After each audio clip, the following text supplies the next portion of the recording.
Good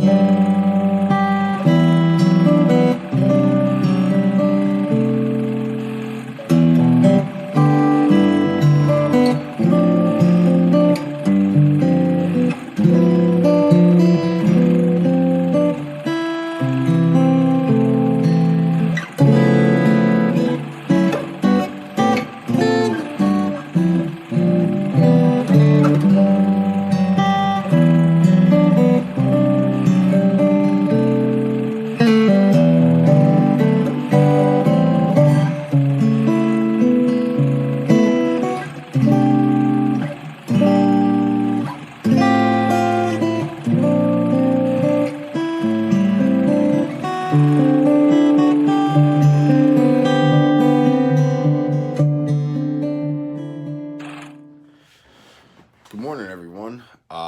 Lou from Wax Pack Poetic here, and I am getting close to the National. It is Saturday, right before the National, and I am super excited. My first National. It's going to be a good time. I got a whole bunch of got my coffee. I got a whole bunch of stuff that I'm looking to pick up. I'm just really excited. It's going to be a good time. Everything I hear from everybody is that it's almost overwhelming. So I'll be going there. I have the VIP pass, so I'll be going pretty much every day, probably in the morning, and then do some sightseeing and stuff during the day. I'm going to catch a couple ball games out there. My New York Mets are out there playing the White Sox, so I'm going to go see them. But I wanted to do a video, my first video, vintage on a budget. Now, if you've read my blog, Wax Pack Poetic, and if you haven't, go check it out, waxpackpoetic.wordpress.com. I decided to tell a story about my 1954 Hank Aaron rookie card, how I came across it, and how I eventually had to sell it years ago. And I started to just get back into collecting cards recently, and I wanted to really focus on vintage cards. I loved it. Like, even when I had that card, I thought to myself, one day I'm going to start a vintage card collection. So I'm doing it. I am buying vintage cards. One thing I really discovered was that you can get really good deals on some of these older cards, and there are good cards out there that can be had pretty inexpensively if you search.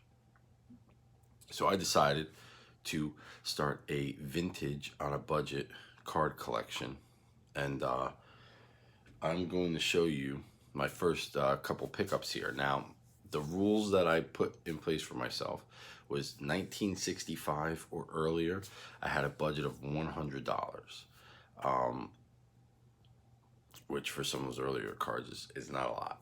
From 66 to 75, I had a $75 budget. And from 76 to 1980, I had a $50 budget.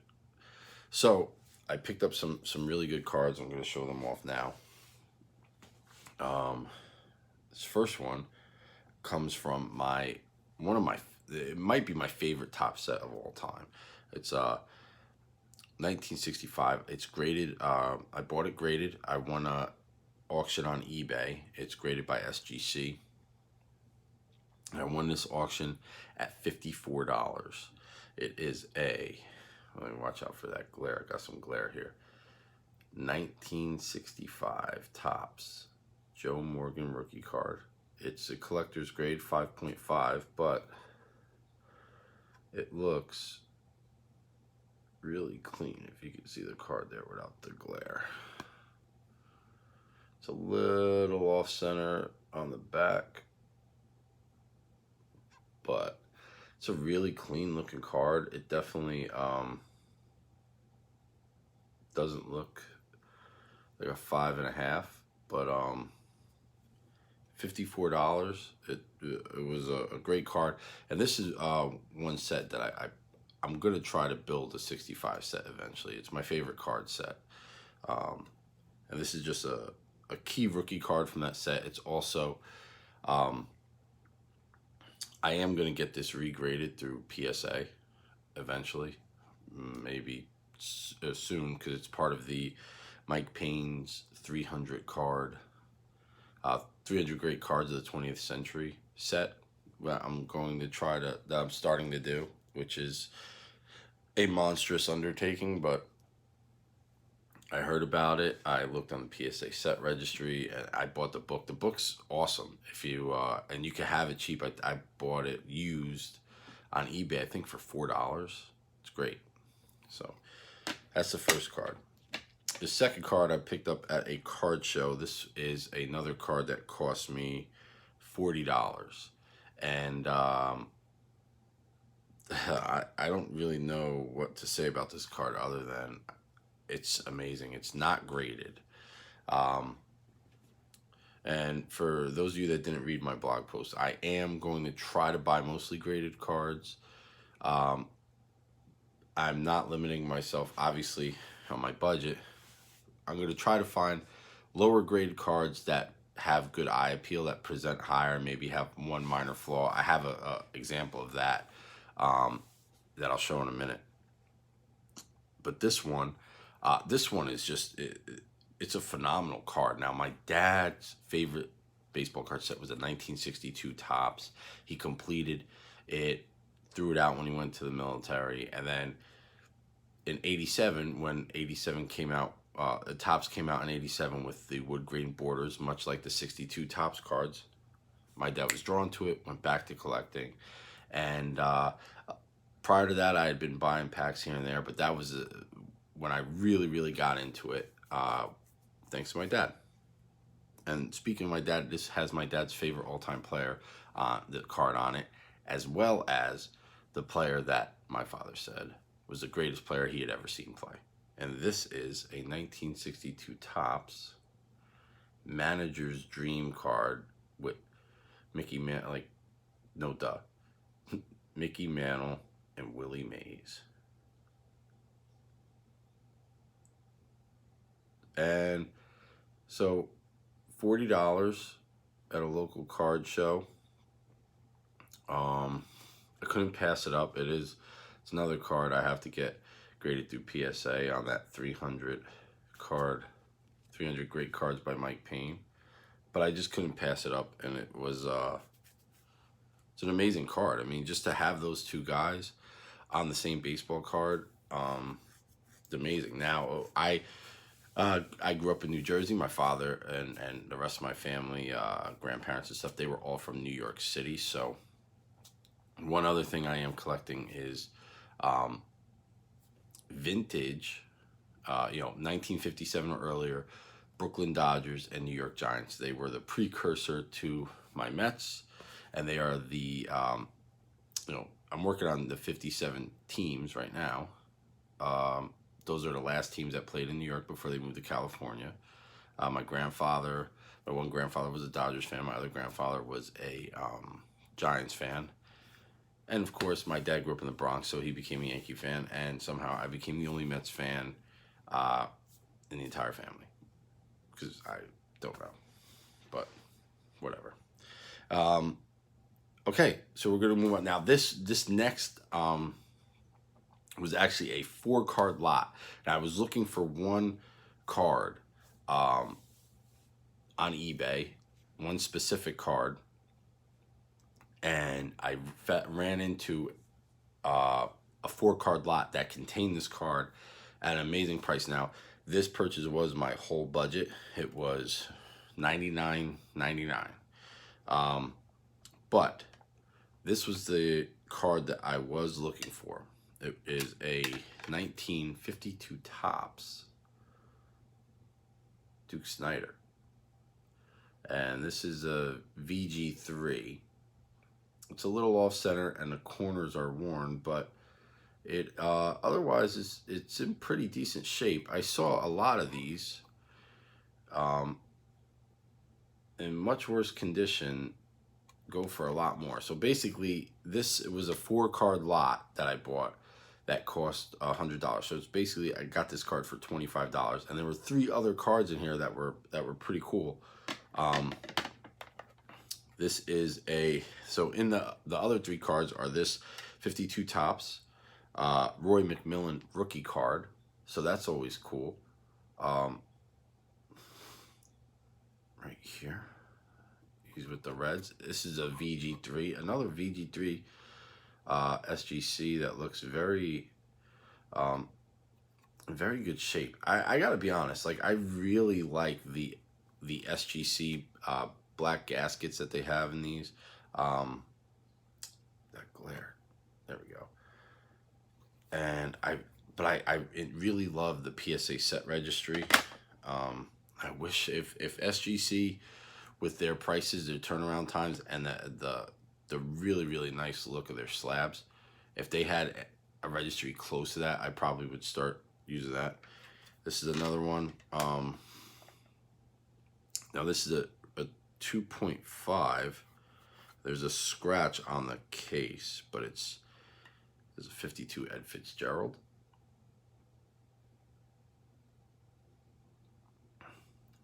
.5.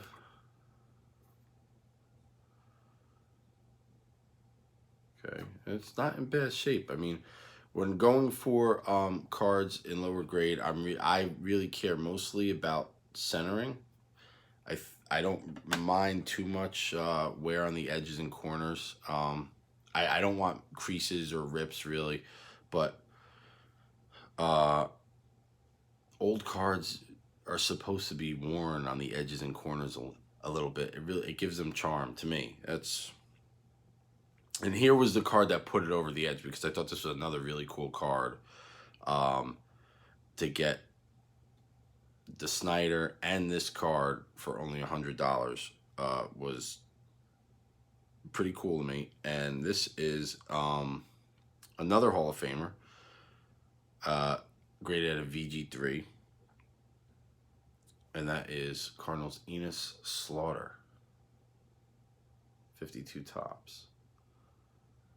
So, I mean, this is an iconic set. One of the first purchases I made getting back into collecting, and starting a vintage collection. I mean, this is a good way to start, if you ask me. 52 Topps. So, the next card I am going to show you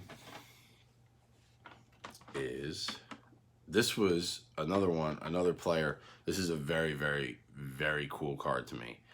I bought this for $40 on eBay, and this player is not in the Hall of Fame, but I specifically sought this player out because he's one of the favorite players of my father to talk baseball about how he should be in the Hall of Fame. And he started his career as a pitcher who wasn't very good, ended up being an outfielder, and I think when he retired, he didn't play very long as a hitter, but I know I think when he retired, it's something like the 5th highest career batting average or something like that. Like, it's ridiculous. He won a couple batting titles, and also getting one of these cards from a very classic set. So I'm trying, with my vintage on a budget, try to have every year represented at least once. And so this is a 1933 Gowdy Lefty O'Doul. Now, it is a good 2.5 PSA. And look, I'm not a professional grader, but I have to tell you, like, that's a clean looking card right there. That card is in good shape. There's a small mark here on the back, if you can see that, but other than that, I mean, I saw a couple. There was one of the corners has a little bit of like a tiny crease on it, but this is such a nice looking card. I got this card for $40 on eBay, and I saw a few of these in threes and fours. That there was specifically a three that I was looking at, and it didn't look anywhere near as nice as this. The colors are bright. So go figure. But this was a really good card at a really great price for me. Again, I don't on a budget. I will buy some higher grade cards, but I'm doing this little experiment. I'm on a budget, and you can find really nice looking cards that are lower grade, and you save a lot of money. And if it's not something that you're going to sell, which I'm not, these are all personal collection cards, it's worth it. Definitely something to look into. And here's an example of this. Now, again, greatest player my father ever saw is this man right here, Willie Mays. Now, this is a 1957 Topps Willie Mays card. I'm working on completing a 57 Giants team set and a 57 Dodgers team set, as those are the last two teams to play in New York. See, New York Giants. Now, this card is well centered. It looks like the colors are nice and bright. It's in really good shape. Now, it got a 2.5, and because it got a 2.5, I got this card for $50, and this was still a good deal because some of these, threes and stuff still going for $100. It's 57 Willie Mays. Now, let me show you. Up here in this corner, there's a little crease, and on the back here, right there, you see, there's a little paper loss right in the corner. And I'm pretty sure that that's why this card did not get a higher grade. But this card is great eye appeal. I was so happy when I got this card. I've actually been trying to save money and not spending recently because I'm going to a national. And when I saw this card, I couldn't pass it up. Again, it was $50, $50 on eBay. Love it. Okay, I got, what do I got here? I got two more cards to show you, and I think I'll go with this one first. So these two cards are part of the. Oh, I'm sorry. I have three cards to show you, and all three of these cards are part of the 300 Great Cards of the 20th Century by Mike Payne collection on PSA. So I'm going to start with this. This card is, now, I got this card cost me $20 on eBay. It is off-centered, but it's in good shape. It's not a miscut, but it is off-center. It is a 72 Topps, right here, Carlton Fisk rookie card. And I never realized this guy right here, Cecil Cooper, another really good player from when I was a kid. Great hitter. Played with the Red Sox and the Brewers. And this is a VG5. Oh, no, I'm sorry, an EX5. And really, it's just, corners are pretty crisp. It's just off-center. The back, everything is nice. Sorry for the glare, guys. It's just early sun here, and once my little guy wakes up, trying to make a video is nearly impossible. But this was a really cool card of a Hall of Famer that I really wanted to have. Another card that I found at a good price on eBay, $20. I picked it up. This is another great card. Now, this player, listen, Ted Williams, okay? He is amazing. He's one of the best, if not the best hitter of all time. Some of his cards get really expensive. But there is a card on that set, the 300 Great Cards of the 20th Century, that is not very expensive. I think I have to double check, but I got this card for $14 on eBay, and it is a 1969 Ted Williams looking pissed off because his team sucks as a manager of the Washington Senators. And it's, I know it's a manager card, but it's his first managerial card. This is a near mint 7. 69 tops, a great set. And this is just a great card, man. Like, just to own a Ted Williams card is amazing. And the back is really cool, too. But near mint 7 on this card. It cost me $14. I think it was 17 total with shipping and stuff. Just a great card, just a cool card to have. And the stories of him struggling as a manager are just they're pretty amazing, because he was such a great ball player and so smart hitter. To really read the stories of how that did not translate into being a manager is something that always fascinated me. So that's a cool card as well. Now this last card is not graded. It's going. I signed up for PSA Platinum membership, so this is going in my submission. I just haven't submitted them yet. This might be the most important card of my childhood. I remember my dad, who is extremely frugal, collected cards for the fun, but would not spend much money on any card.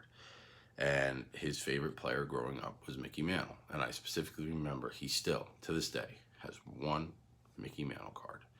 And he bought it, I want to say around 1988, at a local card shop. They were moving, they had a sale, and he said, this is the only Mickey Mantle card I could ever afford.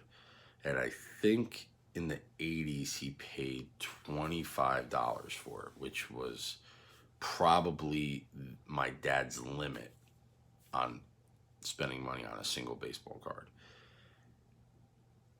I bought this for $50 at a card show, and I couldn't pass it up. 1958 Topps Mickey Mantle. There's a good post on my blog about this card. Tell you the whole story about my dad and this card. And this card looks like it's in really decent shape too. The color is nice, nothing is faded. Don't worry about the markings on the back. That's on the card saver. So originally the guy at the card show, I guess, was selling it for $65. But I was buying some other things, and I saw this last minute, and he said he'd give it to me for $50, and they took it. So that's going to get graded by PSA. This is also part of that 300 great cards of the 20th century by Mike Payne set.